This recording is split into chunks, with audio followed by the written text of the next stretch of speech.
नमस्कार विद्यार्थी मित्रांनो, आज आपण 11वी कविता बघत आहोत. कवितेचे नाव आहे जीवन गाणे.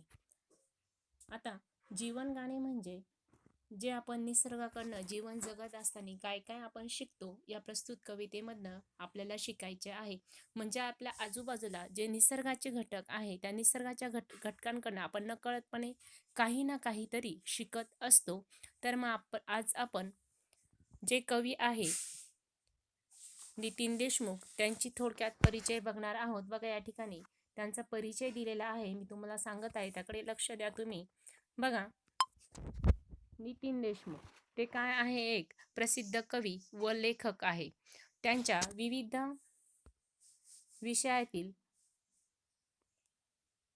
विषयावरील काव्यरचना प्रसिद्ध आहे. त्यांच्या काव्यातून निसर्ग व निसर्गापासून मिळणाऱ्या विविध गोष्टी यावरील मार्मिक भाष्य आढळून येते.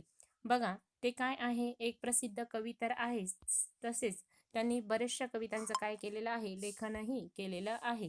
तसेच त्यांनी विविध विषयांवर त्यांचे काव्यरचना प्रसिद्ध आहे. काव्यरचना म्हणजे त्यांनी विविध विषयांवर कविता रचलेल्या आहे आणि त्या प्रसिद्ध झालेल्या आहे. आणि त्या काव्यातून त्यांनी जे काव्य रचना केलेली आहे, म्हणजे प्रत्येक त्यांचे जे पुस्तके प्रसिद्ध आहे, कविता प्रसिद्ध आहे, त्या प्रत्येक याच्यावर काय आहे, कवितांच्या याच्यातनं त्याचा अर्थ काय निघतो, म्हणजे सर्व ज्या कविता आहेत त्या निसर्गाशी जोडलेल्या आहे आणि निसर्गापासून मिळणाऱ्या विविध गोष्टींचे याची त्यांनी व्यवस्थित भाष्य त्या कवितेमध्ये केलेले आहे. खालचा पॅराग्राफ बघा. आता निसर्गातील विविध घटक आपल्याला काही ना काही मूल्य व संस्कार शिकवत असतात. प्रस्तुत कवितेतून कवीने निसर्गातील विविध घटकांकडून शिकता येणाऱ्या गोष्टी थोडक्यात पण मार्मिकपणे मांडल्या आहे. प्रस्तुत कविता किशोर सप्टेंबर 2009 या मासिकातनं घेतली आहे. माता ही जी कविता आहे जीवन गाणे, ही कुठून घेतलेली आहे त्यांनी, हे किशोर जे मासिक आहे, मासिक म्हणजे जे मासिक, बघा इथं शब्द आलेला आहे, मासिक म्हणजे दर महिन्याला प्रकाशित होतं, त्याला आपण काय म्हणतो, या ठिकाणी मासिक म्हणतो. आणि त्या मासिकाचं नाव काय आहे, किशोर. आता हे कधी प्रसिद्ध झालेलं आहे, 2009. त्या मासिकातनं त्यांनी काय घेतलेले आहे, सदर कविता ही घेतलेली आहे. आणि ह्या कवितेमध्ये त्यांनी काय सांगितलेलं आहे, निसर्गातील विविध घटक जे आहे, किंवा नदी आहे, झाड आहे, पाणी आहे, त्यातनं आपण काही ना काही तरी शिकत असतो. म्हणून या कवितेमध्ये त्यांनी सांगितलेलं आहे, निसर्गातल्या विविध घटकांकडनं आपण काही मूल्य किंवा संस्कार या ठिकाणी घेत असतो. चला तर मग आज आपण ही कविता बघूया. बघा, पहिला कविता पहिलं जे कडवं आहे ते आपण या ठिकाणी बघणार आहोत. बघा, या सृष्टीचे मंजुळ गाणे जगणे मजला शिकून गेले, झिलमिलणारे चंद्रचा चांदणे जगणे मला शिकून गेले. भरकटलेल्या जगात नाही संस्काराची जाण कुणाला, तुळशीवरच्या त्या पंथीचे जळणे मला शिकून गेले. प्रेम काय ते कुणान ठावे, नदी सागरा जीव का लावे, स्वैर होणी नदीचे पळणे जगणे मला शिकून गेले. बुलंद तरीही असे हौसले, पिल्लांसाठी किती सोसले, चिवचिवणाऱ्या चोचींमधले दाणे मजला शिकून गेले. सागराची अथांगता अन ही वृक्षाची स्थिर प्रतिज्ञता, दुसऱ्यासाठी घाव सोसणे जगणे मला समजून गेले. बघा, आता ह्या पहिलं जे कडवं आहे त्याचा अर्थ आपण या ठिकाणी बघूया. या सृष्टीचे मंजुळ गाणे जगणे मजला शिकून गेले, झिलमिलणाऱ्या चंद्र चांदणे जगणे मजला शिकून गेले. बघा, हे जे सृष्टीवर जे मंजुळ गाणे आहे, सृष्टीचे मंजुळ गाणे किंवा जे झिलमिलणारे चंद्र चांदणे, बघा इथे काय सांगितलेलं आहे, झिलमिलणारे चंद्र चांदणे म्हणजे या प्रत्येक घटकांपासून आपण काय करत असतो, काही ना काहीतरी घेत असतो. आणि निसर्गाचे जे मधुर गाणे आहे त्यापासून आपण जगावे कसे. मधुर गाणे म्हणजे ज्या पाण्याच्या लहरी असतात, नदीच्या लहरी असतात, वाऱ्याच्या लहरी असतात, त्यातनं आपण जगावे कसे हे काहीतरी आपण त्यापासून शिकावे या ठिकाणी लेखक सांगत आहे. आणि ते काय आहे, त्यापासून नेहमी आनंद आणि सौंदर्यपूर्ण जगायला शिकवले. आता समजा आपण चंद्राकडे किंवा चांदण्यांकडे बघितलं तर त्या काय असतात, नेहमी तेजस्वी असतात, आनंदी आपल्याला दिसतात. झाडाकडे बघितलं तरी की वेगळाच टवटवीतपणा दिसतो. म्हणजे ह्या सर्व घटकांकडनं आपल्याला काय करायचं आहे, काही ना काहीतरी शिकायचं आहे. आणि बघा, जे तेजस्वी चंद्र असतात किंवा लुकलुकणारे चांदणे असतात, यांनी मला जगावे कसे हे शिकवले. या ठिकाणी असा ह्या पहिल्या कडव्याचा अर्थ होता. आता दुसरा बघा, भरकटलेल्या जगात नाही संस्काराची जाण कुणाला, तुळशीवरल्या त्या पंथीचे जगावे जळणे मजला शिकून गेले. माता, जे दिशाहीन लोक असतात किंवा निरुद्देश भरकटलेले या जगामध्ये जे लोक असतात, त्यांना काय असते, संस्काराची जाण कोणालाच राहिलेली नसते. कारण ते दिशाहीन झाले असतात.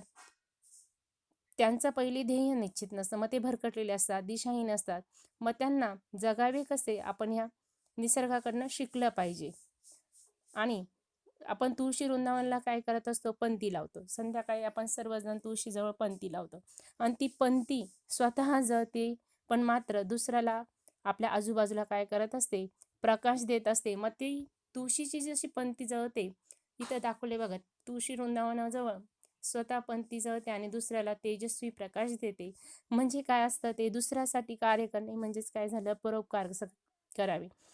मग दुसऱ्यांसाठी परोपकार करावे हे कोणापासून शिकलं पाहिजे, तर तुळशीपासनं. तुम्ही स्वतः एखादं काम केलं दुसऱ्यासाठी, मग त्यासाठी दिवसभर तुम्ही झीज घालली, मग तो काय झाला, परोपकार झाला. पण दुसऱ्यांसाठी काहीतरी आनंद नेणं हे काय झालं, निसर्गाकडनं शिकावं असं या ठिकाणी सांगितलेलं आहे. स्वतः जळून दुसऱ्याला काय करावं, प्रकाश द्यावा, ही शिकवण कोणी दिलेली आहे, पंथीने दिलेली आहे. आता बघा, तिसरा जे कडवं आहे, तिसरं बघा, प्रेम काय ते कुणा न ठावे, नदी सागरा जीव का लावे, स्वैर होणी नदीचे पळणे जगणे मजला शिकून गेले. आता स्वैर, स्वैर म्हणजे इथे स्वैर शब्द आलेला आहे बघा. स्वैर म्हणजे स्वच्छंदी, फ्री, आपण ज्याला म्हणतो फ्री. स्वच्छंदी म्हणजे जिकडं वाटेल तिकडं आपलं मन किंवा आपलं जिकडे वाटेल तिकडे आपण गेलं पाहिजे. बघा, खरे प्रेम काय असते ते कुणालाच माहीत नाही. मग हे प्रेम काही काहींचं कसं असतं, मतलबी असतं. पण आईवरचं जे मुलासाठी प्रेम असतं ते कसं असतं, अगदी मनापासून तिने केलेलं असतं. तसं बघा, तसं समुद्रात ज्या नदी येतात किंवा जे विलीन होऊन जातात, ते समुद्रावरून काय होतं, जीव ओवाळून टाकतं, त्याला समर्पित होतं. प्रेमापोटी नदीचे सागराला मिळण्यासाठी जी स्वच्छंद वृत्ती असते, धावणे, मग त्या नदीपासून आपण शिकायचं आहे की जगायचे कसे. आता सर्व नद्या धावत असतात का धावत असतात, त्यांना समुद्राला मिळण्याची ओढ असते. मग त्यांच्या प्रेम प्रेम ते कोणाला समर्पित करतात, तर सागरालाच. मग नदीपासून आपण काय करायचं आहे, काहीतरी समर्पित कसं व्हायचं, आणि स्वैर म्हणजे फ्री वृत्तीने कसं जगायचं, त्यापासून आपण नदीकडनं शिकवून घ्यायचं आहे. बघा, आता पुढचा हा चौथा स्टांजा आहे, तो बघायचा आहे. हा चौथा स्टांजा बघा, बुलंद तरीही असी हौसले, पिल्लांसाठी किती सोसले, चिवचिव नाऱ्या चोचींमधले दाणे मजला शिकून गेले. बुलंद, बुलंद म्हणजे इथे बुलंद शब्द आलेला आहे. बुलंद म्हणजेच विराट किंवा प्रचंड. मग हौसले, हौसले म्हणजे इरादा किंवा इच्छा. तुमची काहीतरी इच्छा आहे. एखाद्याला मिलिटरीमध्ये बघा, त्यांचे हौसले कसे असतात, एकदम बुलंद, म्हणजे प्रचंड शक्तिशाली असतात. मग बुलंद म्हणजेच काय, तर प्रचंड, आणि हौसले म्हणजे इच्छा किंवा इरादा. आणि पिलांसाठी सोसणे, सोसणे म्हणजे सहन करणे. आणि सागराचा समानार्थी शब्द काय आहे या ठिकाणी, सागर म्हणजेच समुद्र. मग आता बघा, चौथ्या कडव्याचा अर्थ बघा, आपल्या मुलांसाठी विराट इच्छाची पूर्तता करण्यासाठी सगळे सहन केले. मग कोण सहन करतं, जे चिमणी असते, या ठिकाणी चिमणी दाखवलेली आहे बघा. मग कितीही अडचण असू, मग ती आपल्या पिलांसाठी चोचींमधनं काय करत असते, दाणे घेऊन येत असते. मग त्यांची इच्छा कशी असते, अतिशय प्रचंड अशी ताकदवान इच्छा असते. आणि कितीही वारा असो किंवा पाऊस असो, ते आपल्या पिलांसाठी काय करत असतात, रक्षण करत असतात. म्हणजेच आपल्या मुलाबाळांसाठी विराट इच्छांची पूर्तता करण्याची किंवा सगळे घाव सहन करण्याची ताकद त्यांच्यामध्ये असते. पक्षी आपल्या पिलांसाठी काय करत असतात, दिवसभर दाणे शोधत असतात. त्या निरागस चिवचिवणाऱ्या चोचींमधले दाणे मजला शिकवून गेले. म्हणजे आपण प्रत्येक घटकांपासून काहीतरी शिकणं हे गरजेचं आहे. बघा, मुलांसाठी खस्ता खाणे, त्यांचे संगोपन करणे हे माझे खरे जीवन आहे. कुणाचे? तर पक्ष्यांचे. त्यापासून पण आपण काहीतरी शिकलं पाहिजे. आपल्या आई वडील बघा मुलांसाठी काहीतरी दिवसभर कष्ट करतात. कुणासाठी करतात? तर ते आपल्यासाठीच करत असतात. मग अशा निसर्गाच्या घटकांकडनं आपण काही ना काहीतरी शिकायचं आहे. बघा आता हे शेवटचं कडवं. सागराची अथांगता आणि ही वृक्षांची स्थिर प्रतिज्ञा, दुसऱ्यांसाठी घाव सोसणे जगणे मजला शिकवून गेले. सागर म्हणजेच समुद्र. आता अथांगता म्हणजेच विशालता, म्हणजेच अथांग म्हणजे विशालता. समुद्र कसा आहे? खूप खूप मोठा आहे, म्हणजे विशाल आहे. त्याला तुम्ही वेस्टलिस्ट असं पण म्हणू शकतात. बघा, वृक्षाची स्थिर प्रतिज्ञा. वृक्ष म्हणजेच आपण झाड. वृक्षाला झाड, झाडचा समानार्थी शब्द काय आहे या ठिकाणी? झाड. वृक्ष म्हणजे झाड. माता स्थिर प्रतिज्ञता म्हणजेच अविचलित वृत्ती ज्याला आपण म्हणतो त्यालाच या ठिकाणी स्थिर प्रतिज्ञा म्हटलेली आहे. आता शेवटच्या कडव्याचा अर्थ बघा.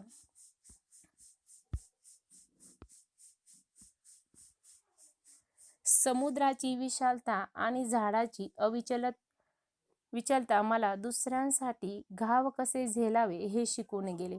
म्हणजेच समुद्राची काय आहे? खूप विशालता आहे, कारण तो सगळ्या नद्यांना आपल्यामध्ये सामावून घेतं. म्हणजेच त्याचं मन कसं आहे? खूप मोठं आहे, विशाल आहे. आणि झाडाची अविचलता, दुसऱ्यांसाठी घाव झेलणे, हे काय झालं? सगळे आपल्यासाठी शिकवून गेलेलं आहे. कारण झाड हे स्वतः जगत असतं, दुसऱ्याला सावली देतं. परत त्यापासनं जे पक्षी आहे त्यांना पण काय करत असतं, त्यामध्ये राहण्यासाठी जागा देत असतं. मग हे सगळं कोणासाठी सहन करतो? वृक्ष. दुसऱ्यांसाठी. स्वतःसाठी आहे का? नाही.